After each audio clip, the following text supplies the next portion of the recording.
સભામાંથી કેટલાક લોકોએ કૃષ્ણજી કમ્પ્યુટર લગાવી કવિતા વાણી છે. આજે એક નવી કવિતા આપ સૌની સમક્ષ રજૂ કરું છું. શીર્ષક છે રાધા બનવામાં બહુ ફાયદો. હા, ફાયદો છે. સાંભળો, ગણાવું છું કે કાનાને શોધવામાં ભમતું બ્રહ્માંડ, કે કાનાને શોધવામાં ભમતું બ્રહ્માંડ, અને રાધા માટે તો જુદો કાયદો. અલી રાધા બનવામાં બહુ ફાયદો. કે ગોપીઓનું કહેવું તો માને કદાચ, ગોપીઓનું કહેવું તો માને કદાચ, પણ રાધાનો તોડે ના વાયદો. અલી રાધા બનવામાં બહુ ફાયદો. પેલો અંતર છે કે કાનો તો મધમાતી મોરલી વગાડતો ને રાધાનો હાથ હોય હાથે. કે કાનો તો મધમાતી મોરલી વગાડતો ને રાધાનો હાથ હોય હાથે. યસ, રાણીઓ ભલે ને હોય 16,108 તોય રાધે કૃષ્ણ એક સાથે. વાહ.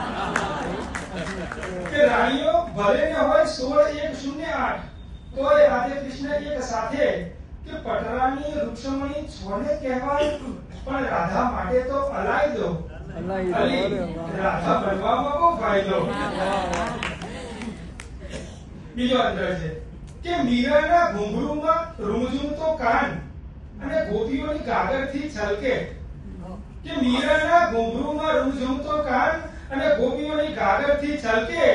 રાધા બનીને તમે ઠેકો બતાવો ને તો એ કાનો તો મને ભરી મલકે. કે પાવો જો હોય એને પ્રેમનો પિયાલો, તો રાધાના હાથેથી પાયલો. અલી રાધા બનવામાં બહુ ફાયદો. ચલો અંતર છે અને તરંગમાં રજૂ કરવાની ઈચ્છા વ્યક્ત કરું છું. પરમિશન?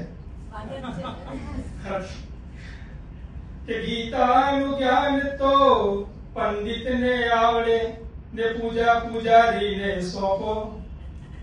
કે ગીતાનું જ્ઞાન તો પંડિતને આવડે ને પૂજા પૂજારીને સોંપો. તમને જો પ્રેમમાં પડવાનું થાય ને તો રાધા સ્વરૂપે છે મોકો. કરવાના નહીં એમાં કોઈ જપ તપ, બસ માખણ ને મિશ્રી ધરાઈ દો. અલી રાધા બનવામાં બહુ ફાયદો. Thank you.